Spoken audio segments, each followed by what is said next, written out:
if you are renting an apartment, why would your landlord require you to take a sobriety test?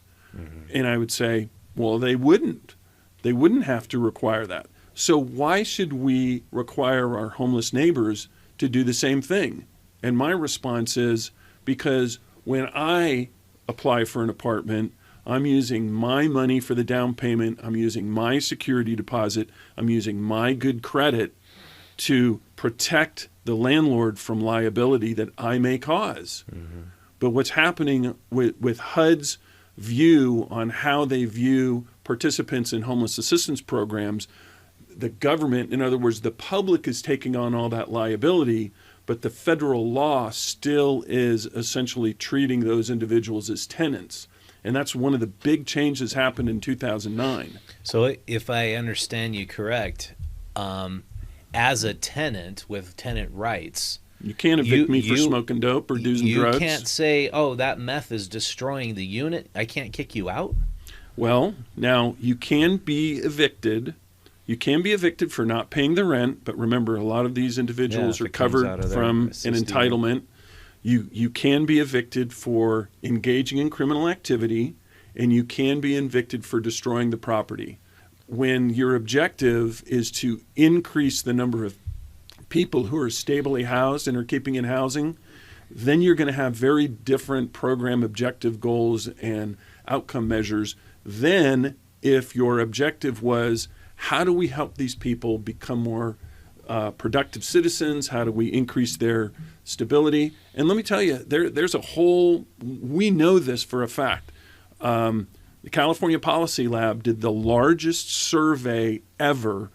In 2019, they did a survey of 64,000 people who are experiencing unsheltered homelessness.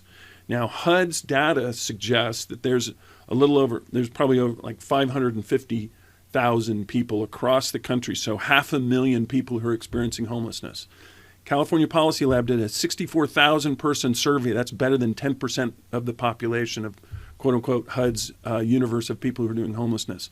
Out of that survey, they found that 78% of people self-reported that they had some kind of mental illness condition, and another 75 self-reported they had some kind of addiction condition. So what that tells you is that the significant population of folks who are on the street that need housing, get into housing, have some mental illness and some addiction problems.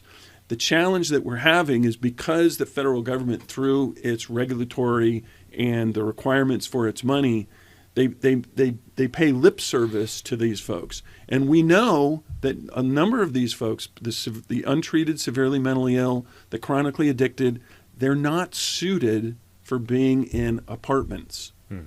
And so we have refusal to enter into shelter or housing. We have challenges once they do. And so what the federal government is doing is it's using housing as the panacea, as the intervention for clinical challenges. And a lot of those individuals, a significant number of those individuals, they're not going to become self-sufficient. So what do we do with them? Well, the federal government is saying, well, we're just going to treat them as tenants, as someone else. They may have some additional needs. We'll try to provide some kind of supportive services, but it's really up to the participant to determine whether or not they want to participate in those services, whether they want to get clean, whether they want to seek treatment for their untreated mental illnesses.